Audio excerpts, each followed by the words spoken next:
What's up, beautiful people? Welcome back to another episode of Yarns with Marns. This is I think it's episode number 14, but this is a Q&A episode, and this is actually take two.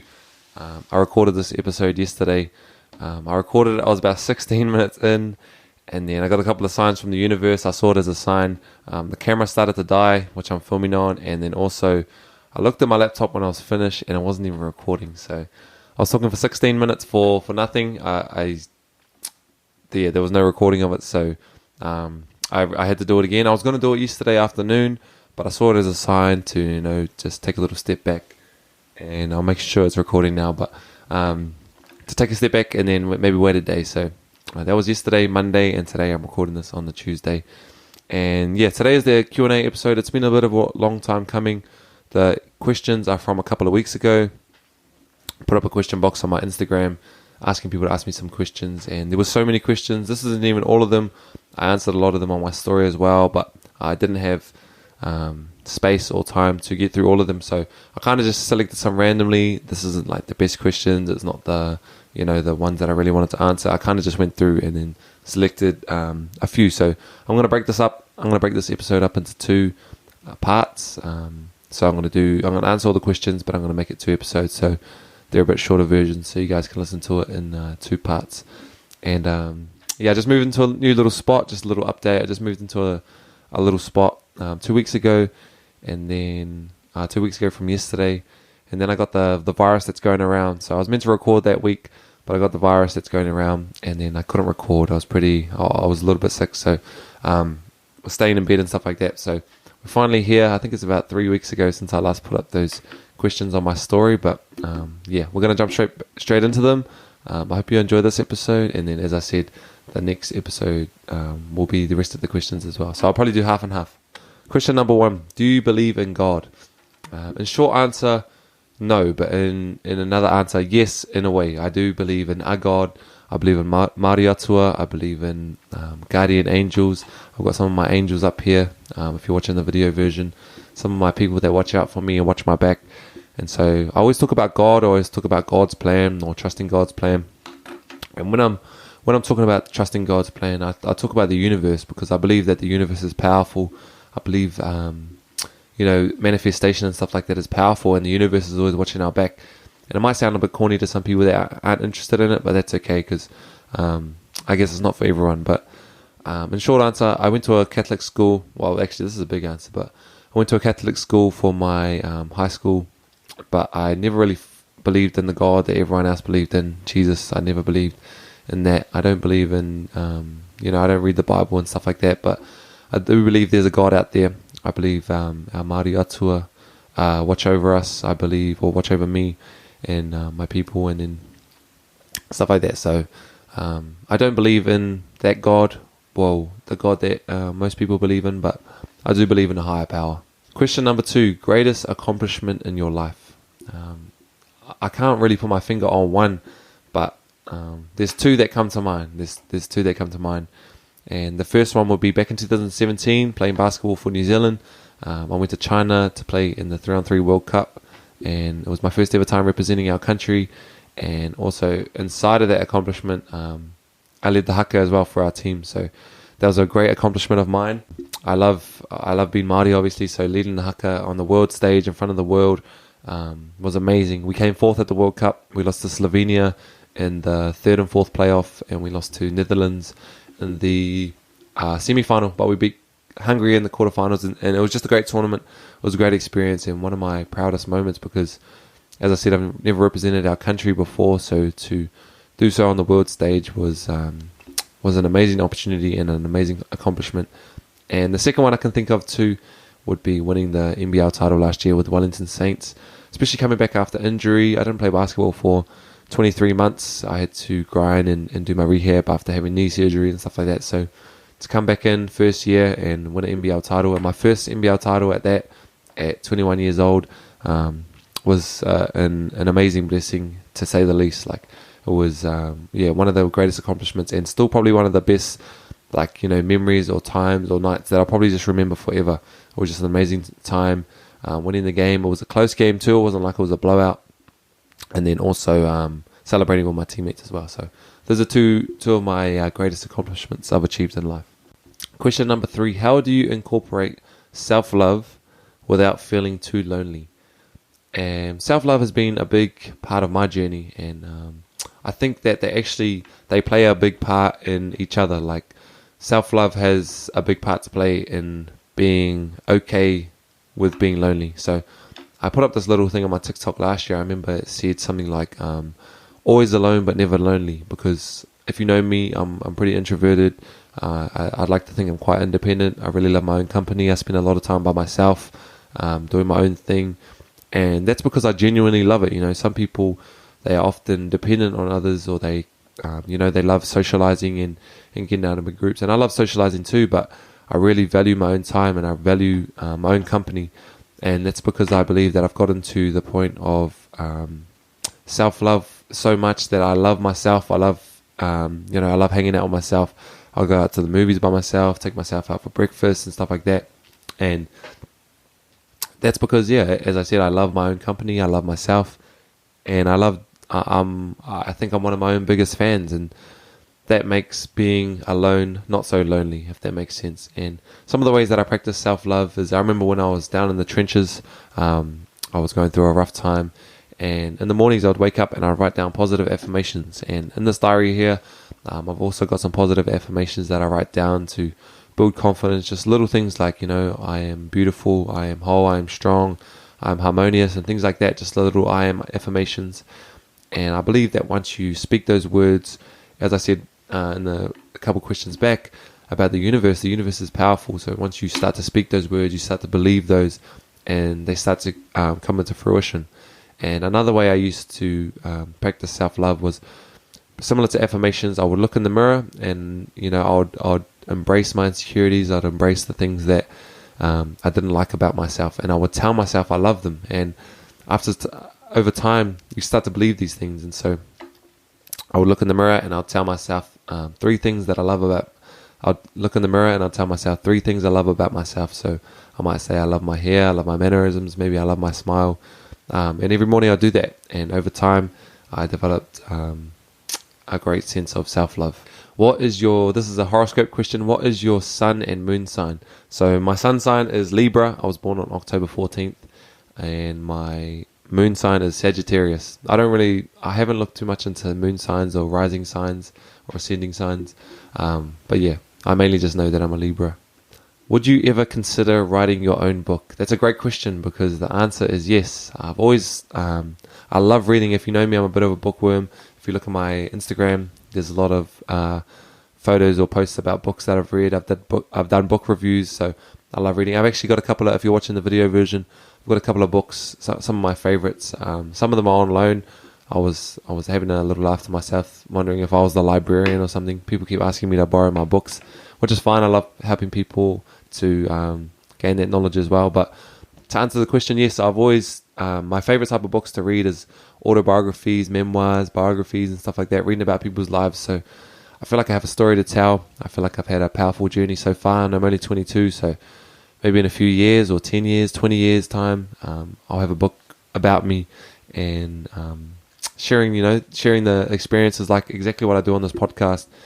And I think it'll be quite cool once I write my own book, or get someone to write my book for me, because there's so much about my life online, like if I needed to, say if I was writing a biography about myself or autobiography, and I was talking about an experience, I could date back to that experience on my YouTube channel and watch it. So that's the whole reason I started documenting my life and documenting my journey, was that so people that come after me, my kids, my grandkids, they can see what I get up to. Because I remember, like watching home videos and stuff like that of when I was a kid and watching what my parents used to do. But there wasn't too much of that. There wasn't too much videos seeing my parents play sport. So in today's day and age, with powerful tools like social media and YouTube and stuff like that, we can tell stories. And so I might have just went off in a bit of a tangent, but my whole point for bringing that up was about storytelling. I've loved storytelling. I'd love to tell my story. I think it could help many people that are in similar positions to me, that have grown up like me. And to answer the question, yes, I would love to write my own book. Right, next question. What is your iwi on both sides? So my mum is Ngāti Kahungunu from Wairoa. I think my mum was born in Wairoa, I'm not too sure. Her dad is Scottish, so I'm Scottish on my mum's side. My granny migrated to New Zealand when he was 5 years old on a boat, and my dad is Ngāti Kainunu from Wairarapa on my grandfather's side, and then on my grandma's side, Rangitane from Dannevirke. So it's pretty cool. Got a lot of connections around everywhere. I've got some connections to other iwi as well, but those are my main ones. What is your job? So at the moment, I am working part-time as a social media manager at Melon Health. I started an internship for Melon Health back in 2020. That was the year I was injured, so I was my auntie sent me an email, and Melon Health were looking for some rangatahi, so that's like 16 to 24, 18 to 24, to come on board and just work part-time, do an internship for 16 weeks. And so I came on board, did the internship with 3 others for 16 weeks, and then after that, they must have been impressed or liked my work, so stayed on for an extra 6 months just on a casual contract, and then now I'm on a permanent contract and working part-time. So it's crazy. People always ask me, why do you work part-time? Like, why would you not want to work part-time? But in the ideal world, I'll be playing basketball as well, so that's my other job. I don't really like to see it as a job because I love doing what I do. So usually I work 12 till 4 at Melon Health, and then in the mornings and in the afternoon, do my basketball training, go to the gym, lift weights, and then also have time to do this stuff too, because I see this as, I see this as a job. I don't see this as a job, but what I mean is I see this stuff is valuable to me, so I love to make time to record podcasts and edit vlogs and stuff like that. So I think if I was working full-time, I wouldn't have as much time to do other things like this. For example, I'm recording this now, and it's 10 a.m., but if I work full-time, I'd be at work right now. So I love my job. I don't even know if I said it, but I'm a social media manager at Melon. I love social media. I think social media is a powerful tool when used correctly. And so I enjoy growing or helping to grow my works brand. And I love working for Melon Health. They've been welcoming ever since the start. What do you do? Next question. What do you do when you're at your lowest point? I've been at my lowest point a few times actually. And the last time was actually not too long ago. Probably maybe about a year ago. It's April now. And it was April last year when I first started getting counselling. I was on a pretty low point. The days were getting rough. I was dreading life, if I'm being honest. I know there'll be a lot of people listening that can relate to that too. And also back when I got injured as well, I was dreading life. I'm not too sure if you're listening and you know too much of my story, but I've had experiences with depression and anxiety and suicidal ideation and suicidal thoughts and stuff like that. So I've been in the trenches. But I heard this little quote one time, and it said, "If you're going through hell, keep on going, because why would you want to stop in hell?" And that really helped me. I'm not too sure if that'll help everyone else, because it may be a little bit forward, but it really helped me a lot, because it just helped me. It was a constant reminder to me to keep going, just put one foot in front of the other. And I used to tell myself to take it day by day, but I even peeled it back a little bit more and just decided to change that wording to take it moment by moment, just live in the moment, take it one moment at a time, and try to be present. And so I remember at my 21st, my mum wrote me a poem, and in that poem, she said these lines that always just stuck with me. And the line said, "The sun always shines after the rain." And that was deep for me, because it made me think, when it felt like it was raining, when I was depressed and contemplating taking my life and stuff like that, it felt like it was raining, it felt like it was a storm. But eventually, I get to places where I'm at now, where I'm happy and I'm healthy and my family's healthy, and the sun is shining, and so I always think, I went through those rough times, had to struggle, had to go through those times. And I know it's so hard to hear this, because when I was going through it and people told me, better days are coming, it was hard to hear that, because when you're in the trenches, when you're down and out, it's so hard to feel any hope and feel like there are better days coming. But once I'm out of those lowest points, I can see that everything happened for a reason. And I wouldn't change a single thing that happened, because everything has led me to be the person that I am today. So I'm grateful now. I'm grateful now for those lowest points, but I know how it feels to be down there as well. in the trenches, and just my advice would be to just put one foot in front of the other, take it moment by moment, find joy in anything that you do, try and make things enjoyable. And one little other piece of advice on that too is find something to look forward to. I remember when I was down, I was working as a teacher aide. In fielding, and I was watching the documentary on Netflix called Now They See Us. I think it's called Now They See Us. And some of the boys 5 boys were wrongly imprisoned. And during this time, one of the sisters went and visited her brother in prison, and she said to him, some of these dudes in here, they're so joyful because they have something to look forward to. You just have to find your something to look forward to.